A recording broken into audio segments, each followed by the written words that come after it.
1945년 5월 독일의 본진도 터지고 이제 정말로 전쟁의 끝이 보이던 시기입니다. 하지만 끝날 때까지 끝난 게 아니라는 말이 있듯이 아직도 유럽 전선이 이곳저곳에는 항복하지 않은 독일군들이 남아있어 산발적인 전투가 계속되고 있었죠. 이는 오스트리아의 이터마을 역시 마찬가지였고요. 이 이터마을 근처의 언덕에는 작은 성이 하나 있었는데 독일 정부가 1940년에 소유주로부터 공식적으로 임대, 물리를 하고 있었어요. 물론 한 3년 뒤에 탈취로 바뀌고선 나치 독일이 첫 번째 강제 수용소였던 다하우에 소속되죠.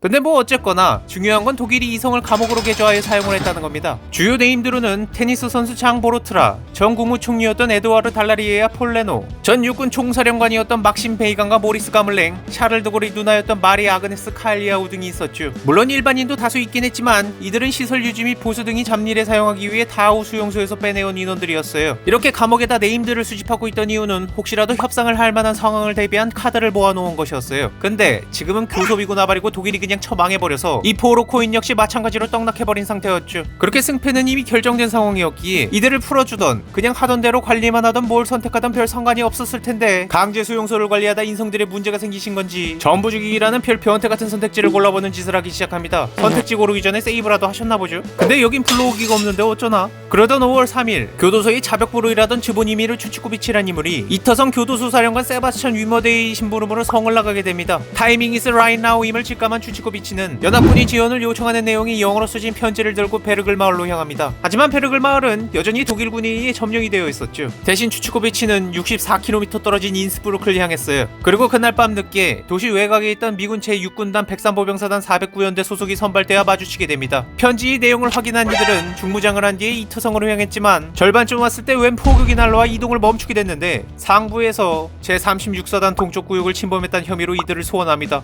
해서 409연대는 그대로 끌려갑니다. 한편 위머데이 같이 이터성에 머물고 있던 다하우 수용소 사령관 에드와르트 와이터가 어제 갑자기 매우 의심스럽게 사망해서 존나 불안하던 차에 심부름 보낸 추치코비치마저 돌아오질 않습니다. 그는 상황이 매우 좆됐다고 판단한 뒤 성이 모든 대원들과 함께 빤스런을 칩니다. 성 안의 포로들은 순간적인 상황 변화를 받아들이지 못하고 여기저기 격한 반응이 터져나오며 무기와 함께 텅 빈 성을 장악합니다. 물론 이들은 추치코비치 행적을 알지 못했기에 다음날 낮에 안드레아스 크로봇이라는 인물이 자전거를 타고 베르글로 향했어요. 네, 추치코비치가 처음 향했던 그 마을이죠. 물론 그것은 여전히 독일군들이 점령하고 있었어요. 근데 내용물은 좀 달라졌는데 추치코비치가 봤던 국방군이 아닌 무장친위대가 점령을 하고 있었죠. 그래도 크로봇에겐 천운이 따랐는데 그런 상황에서도 한 무리 레지스탕스와 접촉에 성공한 겁니다. 근데 그들은 다름 아닌 독일 국방군이었어요. 이게 어떻게 된 것일까요?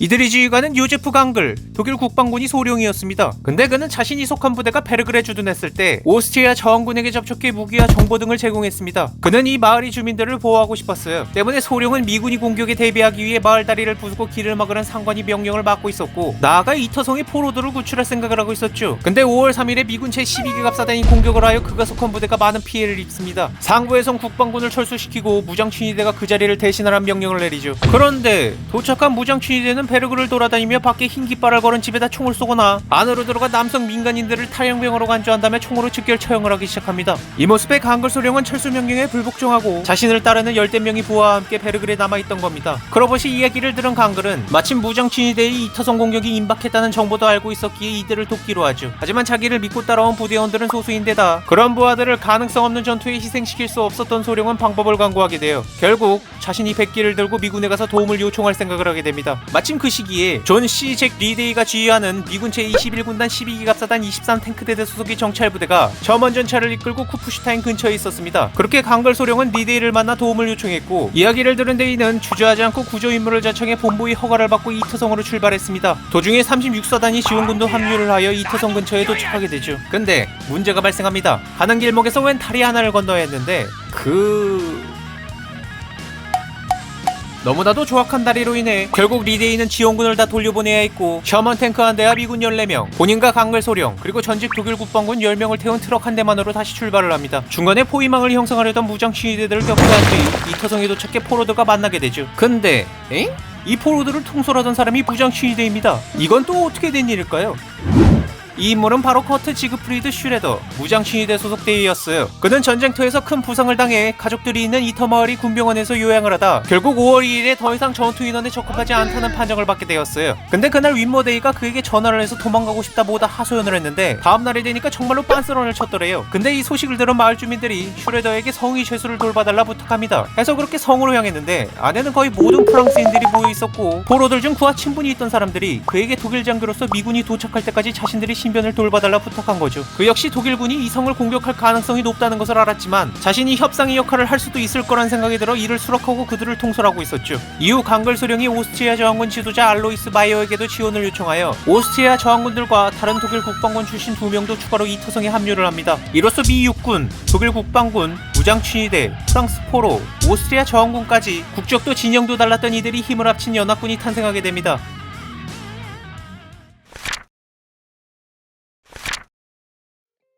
5월 5일 아침, 게오르크 보호만 대령이 지휘하는 150에서 200명이 무장친이 되는 이터성을 공격하기 시작합니다. 굉장히 불리한 상황에서도 셔먼 전차의 기관총 지원을 받으며 항전했지만 결국 전차도 88mm 포격에 파괴되고 맙니다. 그래도 그렇게 버티자 정오가 지난 시각에 미군 142연대의 지원이 도착했다는 소식을 듣게 됩니다. 하지만 지원군에게 필요한 아군과 적이 배치 정보를 줄 통신이 고장나 리데이는 고민을 하게 됩니다. 근데 이때 테니스 선수 장 보로트라가 자신이 변장을 하고 빠져나가 정보를 알리겠다고 제안합니다. 그는 농부로 변장을 하여 무사히 포위망을 빠져나가 지원군에게 정보를 알렸고 오후 4시에 공격을 시작한 지원군에 의해 무장친위대는 격파됩니다. 이 전투에서 무장친위대의 정확한 사상자는 기록되어 있지 않지만 약 100여 명 정도가 포로로 잡혔다고 합니다. 반대로 이터성 연합군은 사망 1명에 부상 4명뿐이었다고 합니다.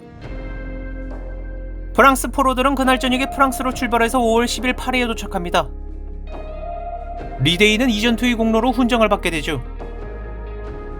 요제프 강글 소령은 안타깝게도 폴레노 전 총리를 사선 밖으로 끌어내다 저격수에게 치명상을 입어 유일한 사망자가 되었습니다. 그는 사후 오스트리아의 영웅으로 추앙되었고 그의 이름을 딴 거리 이름이 생겼으며 베르길 마을에 기념비를 세워 그의 업적을 알렸다고 합니다.